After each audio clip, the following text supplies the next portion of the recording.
केला बेचने वाली चुड़ैल। एक बार की बात है, जादूपुर नाम के एक गांव में करतब दिखाती एक औरत एक रेड्डी के लिए गांव में आती है। आइए आइए मेहरबान कदरदान, खाइए रोहड़ा के ताजे ताजे केले। कभी खाए नहीं होंगे ऐसे केले, पीले पीले केले खाइए। ये कहकर रोहड़ा हाथों में 4 केले लिए उन्हें सर्कल में जोर जोर से हवा में उछालती हुई करतब दिखाती है, जिसे देखकर आसपास के सारे बच्चे अपने अपने मम्मी पापा से उस औरत के पास जाने की जिद करने लग जाते हैं।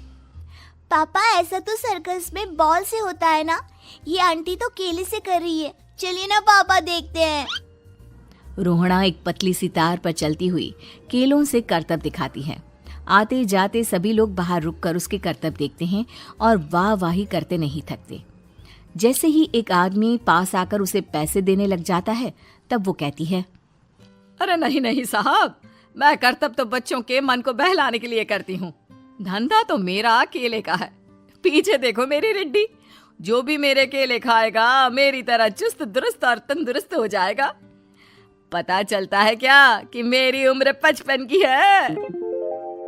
अरे पर ऐसे ठंड के मौसम में कोई केला क्यों खाएगा? ये ऐसे वैसे केले नहीं है साहब, ये शरीर में गर्मी देते हैं। ठंड को दूर भगाए जो भी रोहिणा के केले खाए। पापा, अगर मुझे केले नहीं मिले तो मैं घर नहीं जाऊंगी।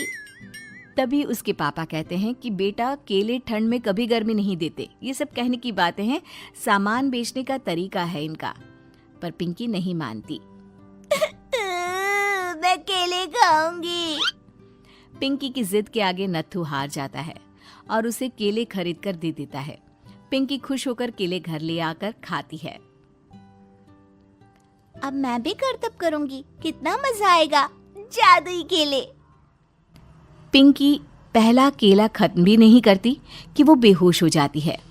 दूसरे केले से एक काला धुआं आता है और रोहड़ा चुड़ैल बनकर बाहर निकल आती है। मेरे भूतिया केले बच्चे न खाए, ऐसा हो ही नहीं सकता।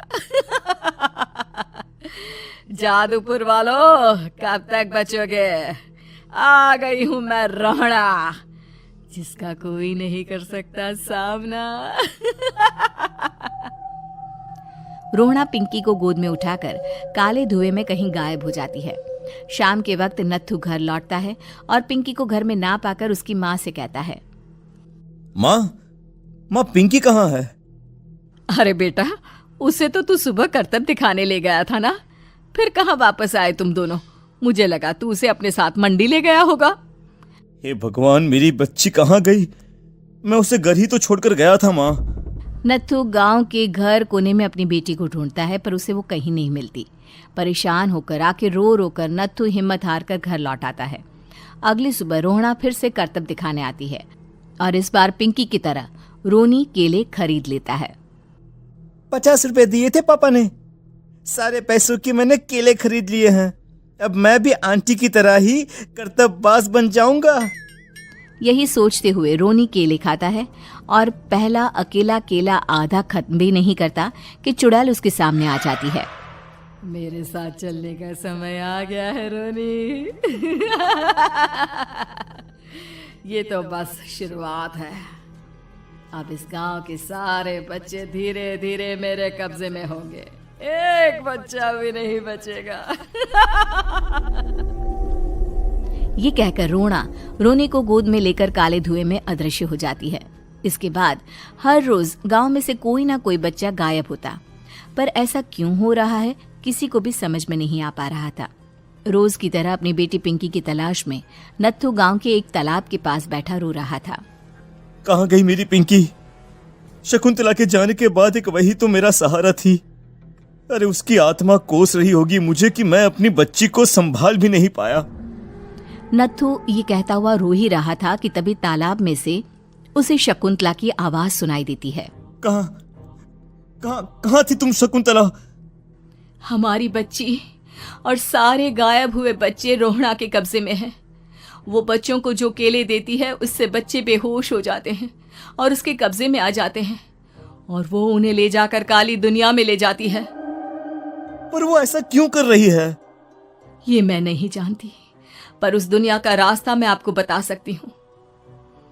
जहां ये नदी खत्म होती है वहां एक केले का पेड़ है, उसके नीचे एक दरवाजा है, वहीं से रास्ता जाता है उस दुनिया का। ये कहकर शकुंतला की आत्मा गायब हो जाती है। गांव के सभी लोग झुंड बनाकर उसी रास्ते से काली दुनिया में चले जाते हैं और वहां देखते हैं कि सारे बच्चे वहां काम कर रहे थे। पापा मुझे ले चलो यहाँ से। पापा पापा। सभी बच्चे अपने मम्मी पापा से लिपट जाते हैं। तो तुम लोग यहाँ तक आ गए? क्यों हमारे बच्चों को पकड़ लिया तूने? तुझे शिकार ही बनाना है तो ले, हम सब आ गए हैं, हमें खा ले। नहीं, मुझे बच्चे चाहिए। मेरे बच्चे के बदले तुम लोगों के बच्चे। क्या मतलब? मैं इसी गांव में रहने वाली एक औरत थी। केले की चोरी के इल्जाम में मेरे बेटे को गांव वालों ने इतना मारा कि वो मर गया। उसी दिन मैंने ठान लिया कि गांव वालों का भी वही हाल करूंगी। कुछ दिन बाद बेटे के चले जाने के दुख में मैं भी मर गई और मेरी भटकती आत्मा एक चुड़ैल बन गई। और फिर मैंने बदला लिया तुम सबके बच्चे छीनकर। बर्दाश्त नहीं कर पाए ना? सोचो मुझ पर क्या बीती होगी। हमें माफ कर दो रोना। पता नहीं ये किसकी गलती थी, पर हम सभी माफी मांगते हैं। हमारी खुशियां लौटा दो, तुम भी तो एक माँ हो। गांव वालों की बात सुनकर रोना का मन पिघल जाता है और वो बच्चों को छोड़ देती है। उसके बाद काली दुनिया बच्चों के लिए जादुई दुनिया बन जाती है। अब कोई भी कभी भी वहां आ जा सकता था।